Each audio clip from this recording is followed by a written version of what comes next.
Assalamualaikum, selamat pagi adik-adik. Bagaimana kabar kalian hari ini? Semoga selalu sehat ya. Perkenalkan, nama Bu Guru, Bu Sabila. Terima kasih buat adik-adik dan teman sejawat yang sudah subscribe channel ini.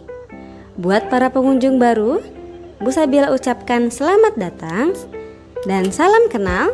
Jangan lupa beri dukungan dengan subscribe, komen, and like. Terima kasih. Hari ini kita akan belajar tema 1, subtema 3, pembelajaran 1, kelas 4.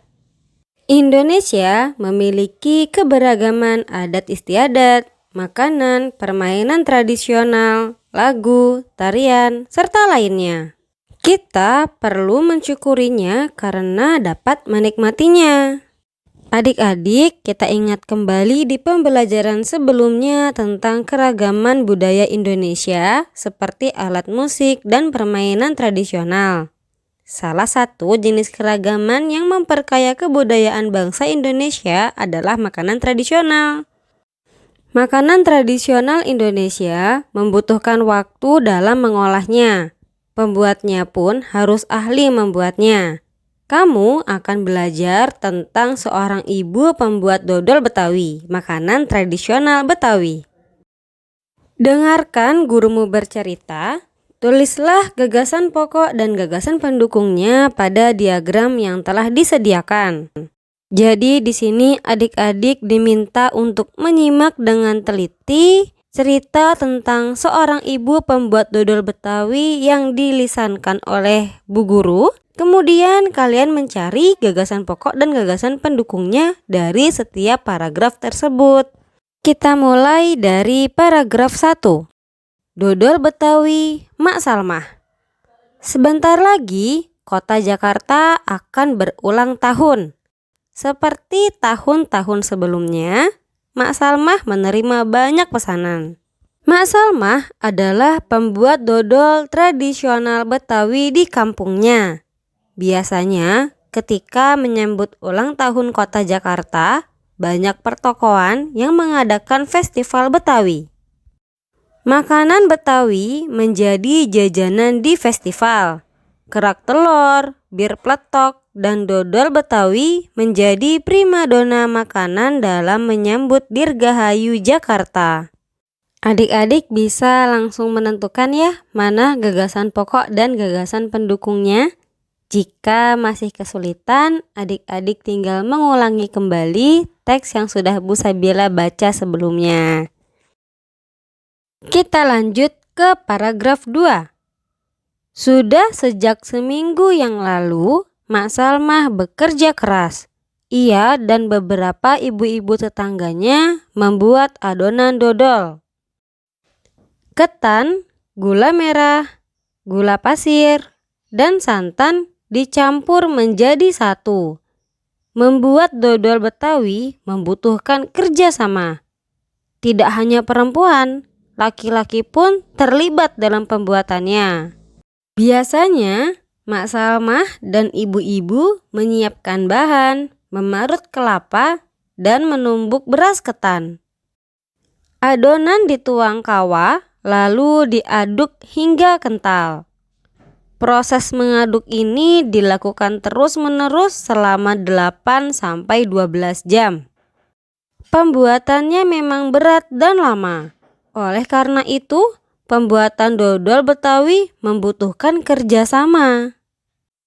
Tadi itu adalah paragraf 2. Adik-adik bisa menentukan ya mana gagasan pokok dan gagasan pendukungnya. Jangan lupa ditulis di diagram atau di buku tulis ya. Selanjutnya paragraf 3. Untuk memenuhi pesanannya, Mak Salmah selalu melibatkan tetangga-tetangganya. Mak Salmah ingin rezeki yang diperolehnya dari dodol Betawi tidak dirasakannya sendiri. Mak Salmah juga ingin dodol Betawi selalu dikenal. Ia ingin warga di sekitarnya juga ikut melestarikan makanan tradisional milik kampung sendiri. Dodol Betawi Mak Salmah ikut melestarikan budaya. memupuk kerjasama, serta menjalin keakraban antar warga. Selesai sudah teks yang berjudul Dodol Betawi Mak Salma. Nah, silahkan kalian cari gagasan pokok dan gagasan pendukung di paragraf ketiga. Aku suka sekali makan nasi uduk dengan irisan bawang goreng dan telur dadar. Itu makanan tradisional Betawi. Apa makanan favorit daerahmu? Apakah kamu juga menyukai makanan khas daerah lain?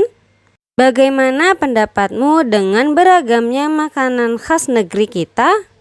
Yuk coba kita baca informasi tentang beberapa jenis makanan tradisional yang ada di buku tematik kalian ya. Nasi jemblang dalam bahasa Indonesia adalah makanan khas dari Cirebon, Jawa Barat. Nama jemblang berasal dari nama daerah di sebelah barat kota Cirebon.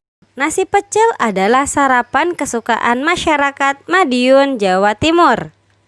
Lontong sayur sangat mudah kamu temui di Jakarta dan Jawa Barat sebagai menu sarapan favorit. Nasi kerawu adalah makanan khas kota Gresik yang terbuat dari campuran nasi dan daging sapi dengan kadar minyak yang cukup tinggi. Nasi gudeg atau dalam bahasa Jawa disebut sego gudeg adalah makanan favorit di Yogyakarta. Nah, itu tadi adalah contoh-contoh makanan tradisional yang ada di negeri kita. Pernahkah kamu mencoba salah satu makanan tradisional? Ceritakan pengalamanmu dalam bentuk tulisan. Tulisanmu dapat memuat tempat kamu makan, asal makanan tradisional, bagaimana makanan itu dibuat, dan siapa yang sering makan makanan tersebut. Di beberapa daerah, makanan tradisional ditawarkan penjual dengan berkeliling kampung. Terkadang mereka berteriak atau membunyikan alat menawarkan makanan tersebut. Suaranya nyaring terdengar. Berbicara tentang suara dan bunyi, ingatkah kamu bahwa bunyi memerlukan penghantar untuk bisa terdengar? Media penghantar untuk perambatan bunyi adalah udara, zat cair, dan benda padat. Tahukah kamu sifat-sifat bunyi lainnya? Ayo kita lakukan percobaan berikut. Sebelumnya, Bu Sabila akan menjelaskan kembali apa itu bunyi. Bunyi adalah hasil dari getaran suatu benda yang merambat dalam bentuk gelombang. Oleh karena itu, bunyi sering disebut gelombang bunyi. Bunyi dihasilkan oleh benda-benda yang bergetar. Sifat bunyi ada 3, yaitu 1. Gelombang yang arah rambatnya sejajar dengan arah getarnya. 2. Perambatannya membutuhkan medium. 3. Dapat dipantulkan. Jenis bunyi berbeda-beda tergantung dari frekuensinya. Satuannya adalah hertz. Frekuensi adalah banyaknya getaran yang terjadi setiap 1 detik. Ada 3 jenis bunyi, yaitu bunyi infrasonik, bunyi audiosonik, dan bunyi ultrasonik. Bunyi infrasonik memiliki frekuensi yang sangat rendah, hanya sampai 20 Hz. Bunyi infrasonik dapat didengar oleh kelelawar, anjing, jangkrik, dan kuda. Bunyi audiosonik memiliki frekuensi di antara 20 sampai 20.000 Hz. Bunyi audiosonik dapat didengar oleh manusia. Bunyi ultrasonik memiliki frekuensi yang sangat tinggi, yaitu di atas 20.000 Hz. Bunyi ultrasonik dapat didengar oleh lumba-lumba. Jenis pemantulan bunyi ada 3, yaitu yang pertama bunyi yang memperkuat bunyi asli, yang kedua gaung, yang ketiga gema. Bunyi yang memperkuat bunyi asli terjadi jika sumber bunyi mempunyai jarak yang sangat dekat dengan dinding pantulnya. Gaung adalah bunyi pantul yang terdengar hampir bersamaan dengan bunyi asli sehingga bunyi terpantul berulang-ulang. Biasanya terjadi di ruangan besar dan kosong. Cara meredam gaung yaitu ruangan dilapisi bahan-bahan lunak seperti karpet, busa karet, dan gabus. Gema adalah bunyi pantul terdengar setelah bunyi asli. Biasanya terjadi di gua-gua. Sekarang kita akan melakukan percobaan pemantulan dan penyerapan bunyi. Tujuannya adalah membuktikan macam-macam bunyi pantul melalui percobaan terhadap bunyi benda-benda sederhana dalam ruangan.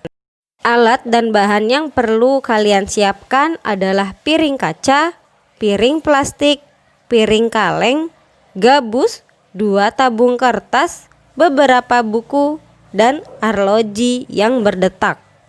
Langkah kerjanya adalah susunlah 2 baris buku dengan ketinggian yang sama. Selanjutnya, letakkan tabung-tabung di atas buku dengan hati-hati. Pegang arloji di telingamu, dengar baik-baik untuk meyakinkan bahwa kamu mendengar bunyi detak arloji. Letakkan arloji ke dalam salah satu tabung, dengarkan dari ujung tabung yang lain apakah kamu dapat mendengar bunyi detakan jarum arloji. Minta temanmu untuk memegang piring atau benda lain di ujung tabung yang lain. Apakah sekarang kamu dapat mendengar bunyi detakan jarum?